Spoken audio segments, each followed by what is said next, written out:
Hello and welcome to episode 2 of the Off-Ramp Project. I'm Carla McLaren, and today we're going to talk about emotions and empathy, but mostly emotions. As we talk about how people are able to take off-ramps from belief systems or ways of being that no longer work for them or that actually may injure them, we've got to look at how they got there in the first place. A lot of people want to teach us have us learn all about cognitive biases, have us learn about how we cognitively stepped into something that maybe wasn't healthy and how we were manipulated and sort of tricked. And I think that is very simplistic, but also some research that I've been looking at with people who studied critical thinking techniques and who understand all of the 47 cognitive biases or however many there are, is that it actually isn't protective in the long run. Because once people learn how to think critically and question things, and they know what cognitive biases are, like this and that fallacy, and how appeals to authority, or the straw man argument, or there's so many of them. Once people learn them, they somehow think they're immune. And in fact, what I've seen in a couple of studies is that when people are taught critical thinking skills and they kind of get into the critical thinking community, which they have been called skeptics, they can start to think that they are smarter than the average bear. And they can very easily be drawn into troubling and not very critical directions in their own lives because they think they're protected by being critical thinkers and being smart. And what that would mean, if you think about it, is that people who are on the wrong path for the wrong reason, going the wrong way with the wrong people, that the problem is that they don't think critically, and the problem is they aren't smart. And I'm here to tell you that that's not the problem. When people are involved in groups or mindsets or ideas that are troubling, you can stand on the outside and say, those people are all being duped. They're being lied to. They're lesser than me because I can think critically, right? But that would be a terrible mistake. That would be a critical fallacy. That would be a cognitive bias. Because, as I said before, no one believes things that are absurd to them. No one believes things that are ridiculous to them. When people believe things, it's because there was an important reason that belief spoke to them at that time. And when people get involved in very high dedication, high intensity groups or belief systems, there's a kind of what my colleague Janja Lalich, who is a cult researcher, she calls, there's a kind of self-sealing that happens where there begin to be walls around this belief system. There begin to be rules, and there's the electric third rail that you can never think about or touch. So you can very much get trapped. You can be moving down that highway with all the people and you can't find an off-ramp because the thing is creating its own weather pattern, right? It's self-sealed. It is high intensity. It's high dedication. But before all that happened, there was kind of an emotionally logical reason that the person got involved in the first place. And I say emotionally logical because a lot of people think that those are opposite things. You can be emotional or you can be rational and logical, but you can't be both. And I'm here to tell you, yes, you can. But when people are drawn into ideas or social groups, what is happening is emotional at its very foundation. And so I don't care how much critical thinking that you do or how many cognitive biases you can list alphabetically. It is not simply your thinking and your cognition that are hooked onto in these groups, in these situations. It is your emotions. And what Janja Lalich says, and I really appreciate this, is that one of the things that makes you most susceptible to high control, self-sealed ideologies and groups is your own idealism, your wish to make a difference, your wish to be known for having done something important, your wish to address really difficult problems, your sense of honor and dignity, your emotional needs, right? Those are the things that make you susceptible. And what that means is we're all susceptible. And something that Janja says, you can stand on the outside of a cultic group or a sealed group or a high dedication group, like, I don't know, an obvious cultic group. And you're like, why in the world would they ever have fallen for that? That's ridiculous. And look at that cult leader. That person is just, it's just obvious. How could anybody not see that person is, an abuser and controlling and a little bit, out of his mind or her mind. But what Janja says is you have to look at the relationship between the followers and that person. You have to see what they see. And in fact, if you haven't joined a high dedication or high control group or ideology, if you haven't found yourself in a self-sealed relationship, right, it's just because you haven't found your cult leader yet. Right? Your idealism hasn't been pulled on and eventually manipulated, but your mystery date hasn't shown up yet. And I really like that because it humanizes both the high control leader or the cultic leader and the people who follow them, that everyone's there for a reason, and it was a good reason at the time.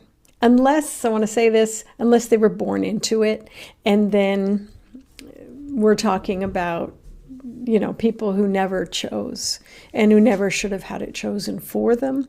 But in terms of adults going into groups and ideologies like this, there was something there that was so important, that was so crucial, that spoke so deeply to their emotions and their needs, that's how the ball got rolling. Nobody joins a group that believes things that we think are absurd, right? We wouldn't join, right? Because we have critical thinking skills, okay? But those critical thinking skills and those cognitive biases, once you're inside the group, get turned against you. And so do your emotions. But you can go along and have lots of cognitive and rational and logical reasons for why you're doing what you do. And no argument is really going to touch you because you are dedicated. And so it's not that people lose their critical thinking skills or their ability to identify cognitive bias. It's that they are emotionally and socially dedicated to what the group maybe had as its basis a long time ago before things got bad. But I don't know if you've been in a bad relationship or in a bad family dynamic where you don't just say, I'm leaving. This is silly. This has gotten silly. It's out of control. In fact, many of us with high idealism and high dedication will stay when it's hard, will stay when things are falling apart, will stay when the relationship starts to spin out of control, or the group does, or the family does. We'll stay and we will work on it harder. And that is a beautiful thing that we would be willing to do. But it gets used against us in high control and high dedication and high demand and cultic groups and ideologies, right? So what I wanted to talk about this time is emotions, because never mind the rumors, emotions are at the foundation. They're the basis of everything you think. Emotions come first. Everything you believe, every decision you make, every relationship you enter into, every vote you cast, every act of violence, every act of love, emotions are at the foundation of everything you are. And if people can get you at your emotions, they got you, right? If someone comes at you and says something that's absurd logically, right, they're not going to get you, because you're going to be like, I can knock that idea down in 2 slaps, right? Move along. But if people can get you where you live, which is in your emotions, they can get you. And one of the things, I don't mean that to sound scary. Like, I'm not trying to get you, but I mean, we know this with advertising, right? Advertising speaks to our emotions, and it speaks to many emotions. One is like our fear of looking like an outsider, our fear of not being attractive enough, or not looking wealthy enough, or not looking smart enough, or not looking hip enough, or not looking cool enough, right? Clothing tells us you can look like this 6-foot tall model who's been working out and not eating very much for the last 17 years. You can look like this if you buy these shorts or if you buy this shirt. Now, it's nonsense. We're only going to look like ourselves, right? But there's a way that kind of advertisement is speaking to our fear, our jealousy, our envy, our sense of anxiety, of not belonging, of not being cool, right? An advertisement, if it's more than just facts, is directly reaching out for our emotions. And it's doing that so that the advertiser can make money, right? It's so that they can support their lifestyle or what they think they want to make or what they think you would want. An advertisement is a persuasion, right? It's a persuasive device to get you and your emotions on board with whatever it is. And we've all seen ads that just don't touch us at all. We're like, I don't think so, no, right? But we're also very drawn into certain ads, to certain brands, right? To certain ways of being seen in the world. What kind of car do you have, right? What colors do you wear? What is your personal style? What is your hair color? What does your hair color say about you? What does your musculature say? Because we can also be sold exercise classes, right? We can also be sold exercise gear. We can also be sold special magic shoes. I remember when I was younger, there was a shoe called PF Flyers. I don't know what PF stands for, but they would make you run fast and jump high. I mean, these shoes were magical, and we all needed to have them, right? You needed to have that shoe. Now, we were children when we were told the shoes would help us run fast and jump high. But things aren't much more sophisticated now, right? You see people buying Nikes or other high-end brands, which are honestly no different than any other kind of shoe. But something really pulls to that person, really speaks to that person. They're going to spend $100, $200, $300, $500 on a pair of tennies, right? It's not their logic that is being spoken to. It is not their cognitive sense of, I understand cognitive biases. It is not their logical intelligence that's being spoken to, because they could very easily go, why would I pay that much money for some tennis shoes? Okay, because they have internal springs. And you know what that does? It helps you run fast and jump high. You should get them.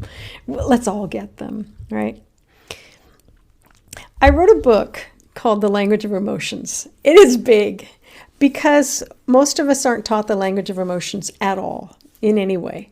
We are taught what emotions not to have, and we are taught to hide the emotions we do have, and we are taught to repress emotions, and we are taught no skills with certain emotions, so we just express them all over the place.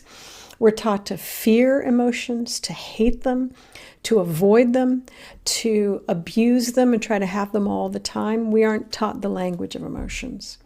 And if this looks too big, you can build a house out of get a couple of cases of this book, you can build a house. It's a brick.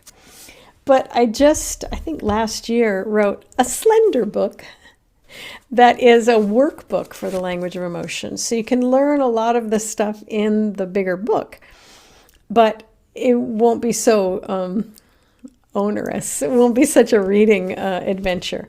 Now, I made this book so that you could go back to it over and over again. It's like a reference guide. It's almost a dictionary, but it has storytelling as well, right? And I make my case for why we don't understand emotions and how we don't understand emotions, so that I don't want you going into this book thinking, why don't I get it? Why am I not an emotionally skilled person? What's going on? It's because we've never been taught to be. So that's why that book is so big. But this one's smaller, and it even has look at this, big margins and places where you can write into. I don't mean to be infantilizing or treat you like a child, but sometimes it's really soothing to have lots of room on a page to do your own writing or to draw pictures and to really begin to work with your own emotions in that way. So I just wanted to tell you that this is here because a lot of my life's work has been about understanding emotions. And one of the things that I know is that if you don't learn how to work with your emotions, someone else is going to work them for you. And certainly that happens every day with advertisement. It happens all the time on social media, all the time. It happens in marketing. It happens in promotions. It happens in relationships where people want you to do something and they figured out a way to manipulate you into it if it's something you don't want to do. People working our emotions is a constant thing in a world where we don't know how our emotions work and we don't know how to work them, right?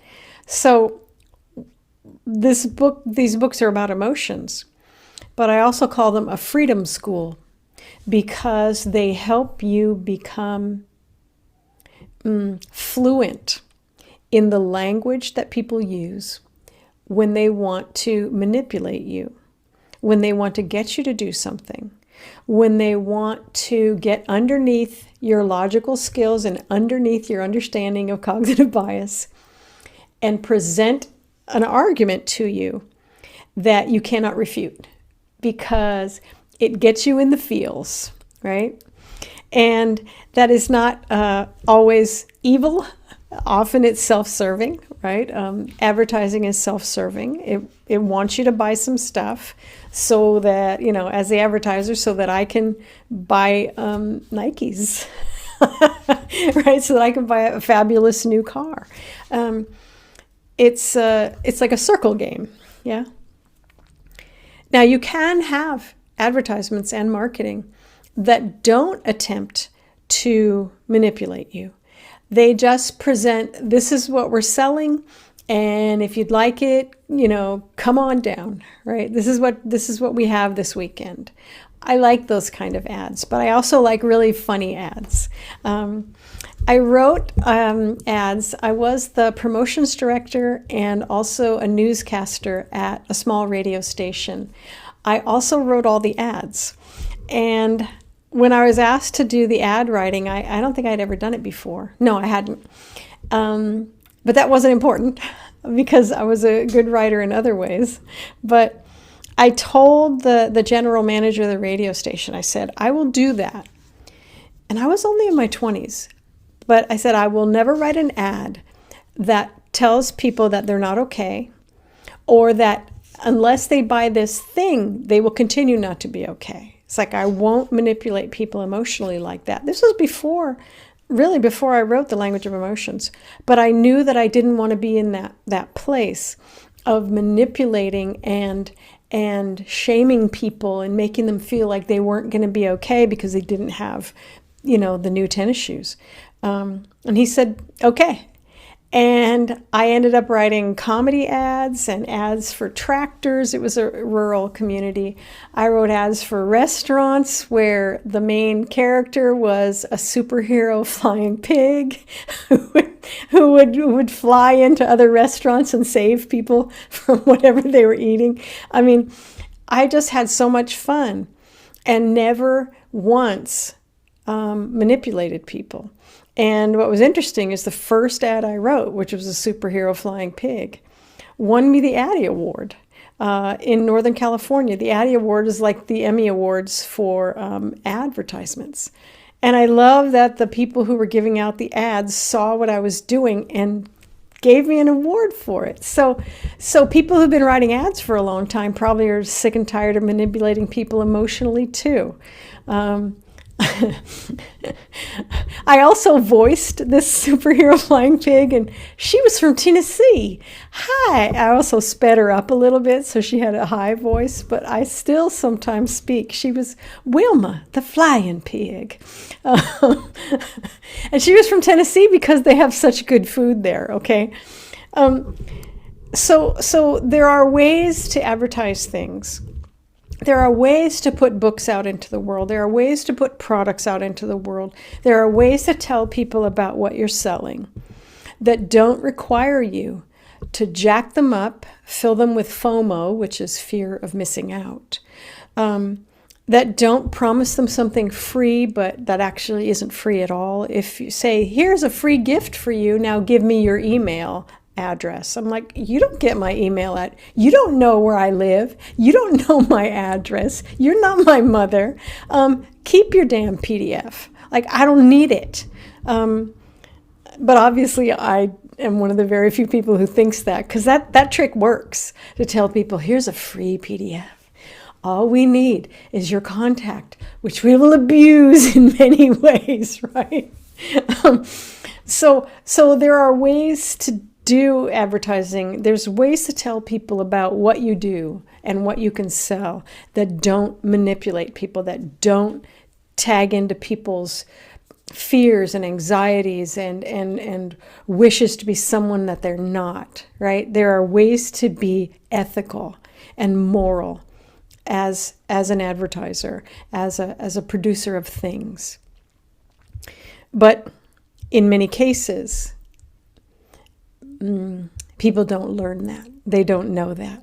I have to say, as a writer, that every time I have a new book coming out, I have to meet with the marketers and so forth and really lay down the line with them. I don't play that game. I don't do that to people. That is not how I want to be known in this world. Now, what it means is I'm a heck of a lot less famous than I might be if I was willing to manipulate people. But I'm not. So I'm just going to be over here just doing what I do, right? And if you find my books, that's cool. And if you want to learn more, that's cool too. But it's not about that for me. For me, it's about communicating. It's about sharing information about emotions. It's about sharing information about empathy. It's about continuing my life as a writer, right? That's what my wishes and dreams are. It's not to create dependencies in you, right? That's not what we're doing here. But as you've seen in advertising, since the days of radio, that emotional manipulation is a fact of life. Now, as capitalism has traipsed on its merry way, and I call what we're seeing now end stage capitalism, not late stage. I'm calling it end stage because without guardrails on capitalism, capitalism is a powerful idea. It's a powerful movement where the idea is that individuals can have control over the means of production, meaning that they can have a factory, they can produce books on their own, they can sew clothes, like they can build their own businesses, and they can build capital, right? That's a powerful idea. And in many times past, only the king or the church could control capital or land. And everything you did, if you lived on the land of the king, some of it had to go to the king, and the king had to be involved in what you were doing. So we didn't like that. So capitalism is a powerful structure. It's a powerful idea. But because so many people have been pulling regulations off of it as if regulations were the worst thing you ever saw, when in fact they're crucial. When you have something that's powerful, it's powerful for good, it's powerful for evil. That's just a fact of life. It's a double-edged sword. And by taking the guardrails off of capitalism, it has become a cancer. And it has created extremes of wealth and poverty in the United States. And it has sort of carved out our world. And, I look at capitalism as if it's an entity and say, Mr. Capitalism, in this house, there's guardrails. In this writer's career, there's guardrails. There's ethics. There's morals in this form of capitalism. Another thing about capitalism is if there aren't guardrails around it, everything is capital, right? Absolutely everything is for sale. Absolutely everything is turned into money, right? So land is money, and the ocean is money, and the air is money, and space is money, with all the satellites. Everything is fair game in capitalism.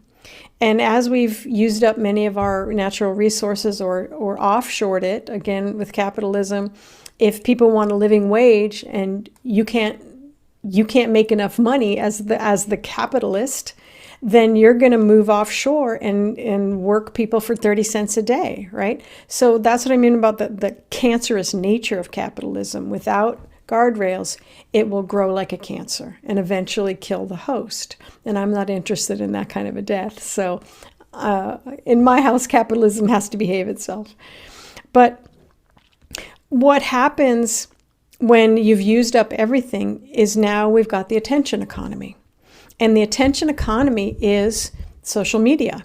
Now, we had the attention economy in the beginning of radio, or even as people were walking around looking at ads, before radio happened, ads on buildings, that my attention is drawn to that ad. And now I understand that, those shoes will make me run fast and jump high, right? And all of a sudden I'm drawn to it, and maybe there's beautiful people on it and they just happen to be using Pepsodent. So I need Pepsodent. Come on, let's go get some Pepsodent because of this, right?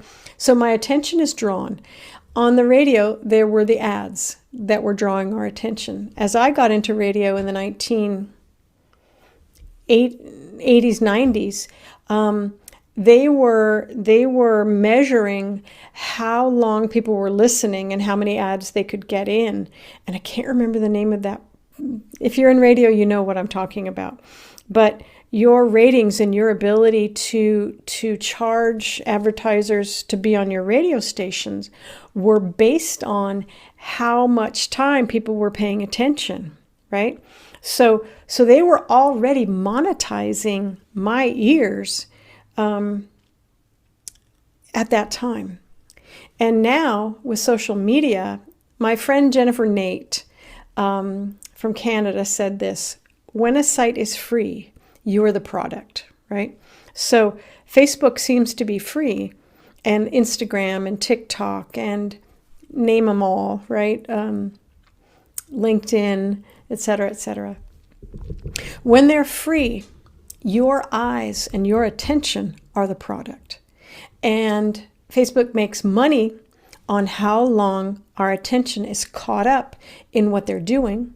And as you may know, the way that the algorithms work is to see what we spent time on and then give us more of that. So that now maybe we're going through the reels and we meant to get up and do the dishes and now it's 8:30. What just happened? But our attention was pulled in. We are the product. We are what's being sold.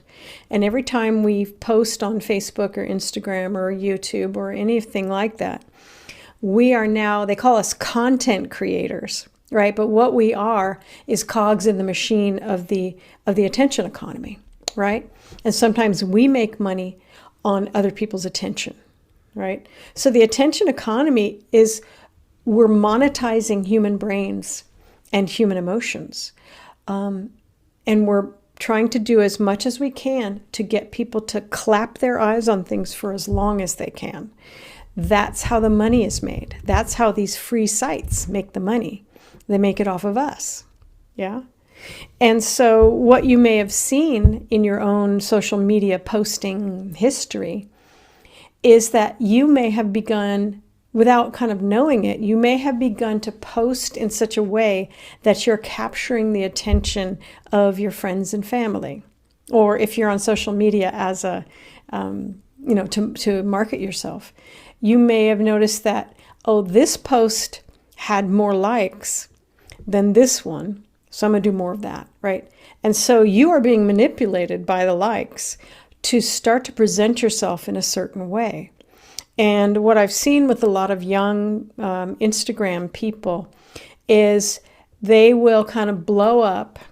I watched it happen just this year with 2 young men who were just delightful and funny. And then they started posting a lot more. And then they started posting a lot more that was similar to the thing that got them, the 200K likes or whatever.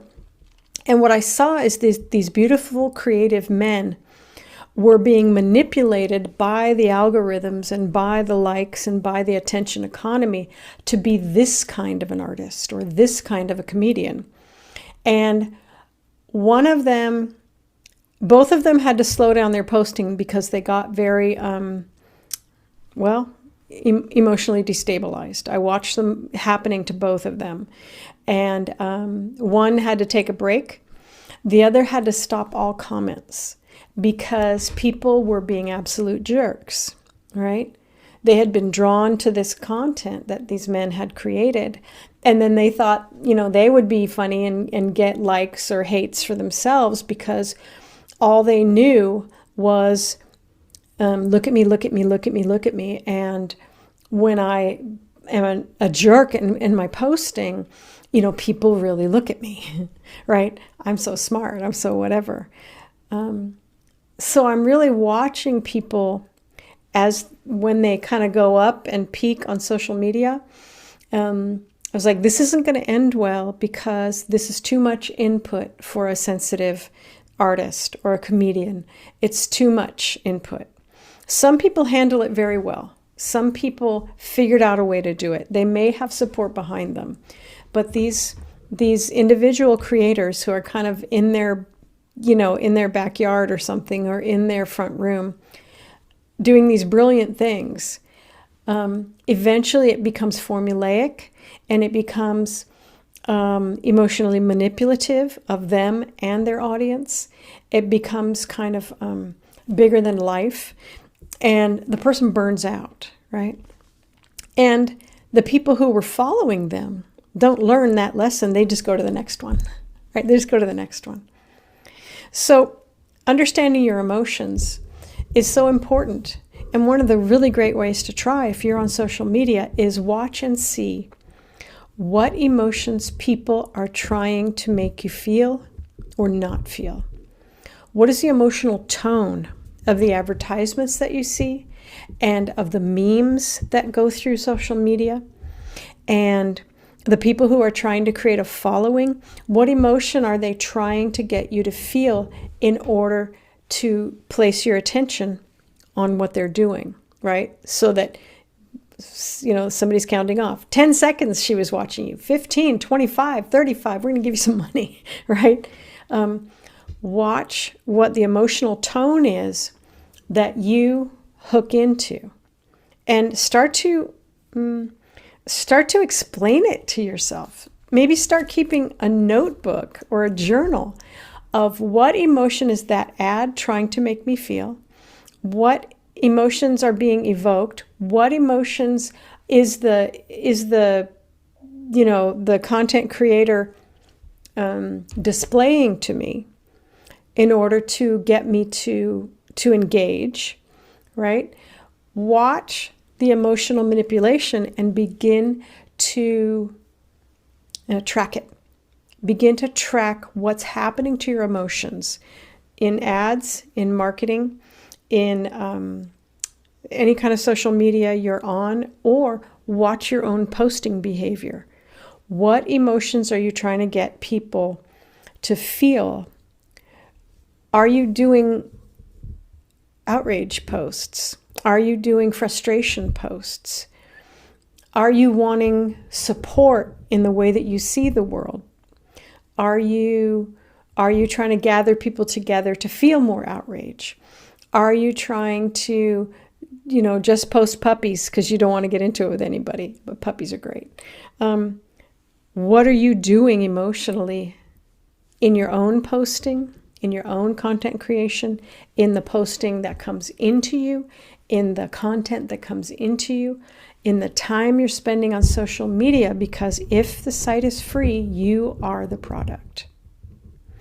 And the thing that's the product is your emotions, not your logic, not your rational cognitive bias understanding mind, not your critical thinking, right? In general, I've seen a couple of people who are posting and they're doing critical thinking. I'm like, that's nice. Critical emotional thinking. I'm like, that's cool. And I would follow right away. I'm going to support that, right? I have power as the product. I have power by supporting or not supporting people. It tells the algorithm something. It certainly tells the algorithm something about me. So when I post people that I really admire, then they're going to send me more things that I admire. And my feed is going to start looking more like I would like it to look, right? It would be with ethical people, with moral people, with intelligent people, with hilarious people who are not burning themselves out, chasing the algorithm, chasing the likes, right? It's people who are sort of like, this is what I want to do, and this is where the people are, so I'm going to do this. Instead of, please love me, please. Yeah. So looking at that, looking at endstage capitalism, looking at the attention economy, looking at emotional manipulation, it's very easy to understand how we got to this place where people are in high demand, high control, high dedication, self-sealed, cultic groupings. It doesn't have to be a cult. It can be cultic, and I'll talk more about that later. But it's very easy to see in an attention economy of end-stage capitalism how this cancerous movement into our own brains and our own emotions has monetized each of us and manipulated each of us into taking positions that, if left to our own good devices, we may never have taken. And so, yes, the forces that are coming against us, especially politically, that's out of control. If you want to just... Sometimes I can't even watch political commentary or content because I can't even keep up with all the emotions they want to jack into in me. I'm like, nope, you don't get that one either. Can't have my rage, can't have my hatred. Those belong to me. Oh, there's my envy. That belongs to me too. Sorry, neither, pal, right? Because it's just so over the top, and on the left and the right. I'm not blaming Fox News when there's a lot on the left that I'm blaming them both, right? But I'm not pulling Fox News out as a perfect picture of what you shouldn't do. But there's stuff on the right that the left that is just as intense and emotionally kind of explosive and manipulative and grasping and enraging, and I'm like, you guys need to go over there. You're not going to win an Addy Award with this behavior. I tell you what. So if you see people who are really trapped right now, know that their emotions were manipulated or spoken to in a very compelling way, that their idealism has been manipulated, that their attention, their time, sort of everything has been extracted from them in this capitalistic cancer of the attention economy. And so it's no wonder. It's no wonder we're in such a mess, right? And the only way we get out is by understanding what happened to us so it can't happen again. Something that Yanya and I noticed, and we wrote a couple of studies and a book about cults, is that if people don't understand what happened to them in the cult, and a cult, as Yanya says, is just an abusive relationship, sometimes writ very large, right? It's a big old abusive relationship. But if people don't understand what was used against them and how the cult did what it did, they will very likely go into the next one, right? It's called cult hopping. And I know from my own experience, I was in an abusive marriage and I got out, but I didn't understand enough about the mechanisms of abuse, which are cultic. And I fell into another one. It was better, right? I had learned some of it, but I went into another one where I wasn't going to be safe or well. So understanding what happened is crucial so it won't happen to us again. Yeah, because I don't want to see this again. I've seen it enough. All right, I'm done looking at this. All the attention economy of this behavior, it's gone. I'm not there watching. Unfollow. Goodbye. All right. So as we move forward, I'm going to talk about a lot of different things that got us to this incredibly painful, totally unworkable, painful, awful situation that we're in, so that we'll understand it, but also so that we can take an off-ramp and we can create off-ramps for others. Because people are still valuable. People are always valuable. And people don't lose their good minds or their good hearts or their good souls if they're in a terrible group or a terrible relationship. I didn't, right? You probably didn't. The time to make up your mind about people is never. And the time to hold out hope that if people could get into these groups and create community around what is a terrible idea, then they can take those same skills and get into better groups that are healthier and create community around a healthy and life-sustaining idea, right? I think I see a lot of people giving up on each other. I see people on the right giving up on the left giving up on the right. Everybody's giving up on this and giving up on that. I'm like, don't give up. Don't give up. Take a break. Go watch social media, but just check out those emotions that people are trying to help you feel so that you'll keep watching and you'll just be like a cog in their machine, right? Go read a book. Go play. Go to the ocean. Go to a stream. Go to the lake. Go to the city. Go where you go. Take care of yourself. But don't give up. We've been in trouble like this before. It's worse now because of the attention economy. It is. It's worse because of social media. But also, I was on I was on YouTube the other night because I have this car from 2006 and one of the back brake lights was out. And I had the bulb, I got the bulb, but there was like no way to get my arm in there. I couldn't even figure it out. And I go on YouTube and I go change the bulb in a 2006 my car. And there's like 5 people showing me how to do it for free, right? Social media can be a monster, but it can also be as beautiful as humans can be. And I changed the bulb, right? There was a trick that I couldn't have even imagined until this guy in Ohio did it on YouTube, right? There's so much goodness in the world. And social media helps us see a lot of that. And there are times when you can go through and you can spend a good hour watching just sweet-natured, clips and reels and little bits of movies. But a lot of people are what's called doom scrolling. And they're being drawn into an emotional tone, an emotional expression, emotional display that is taking up their life and sucking up their emotions and pulling them in ways that are manipulative at their very core. And so if someone doesn't respect me enough to keep their hands off of my emotions, and they don't respect me enough to present material in a responsible way, they don't get my eyes. They don't get my attention. They don't get my time, right? There's a lot of stuff to do that's not that. So watch your social media. Look at the emotions. On my site, I have a free emotional vocabulary list. It's alphabetized. It's organized by emotion.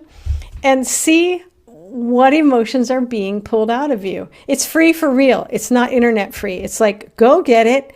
If you like it, then you like it. That's what happened, right? That was the entire exchange.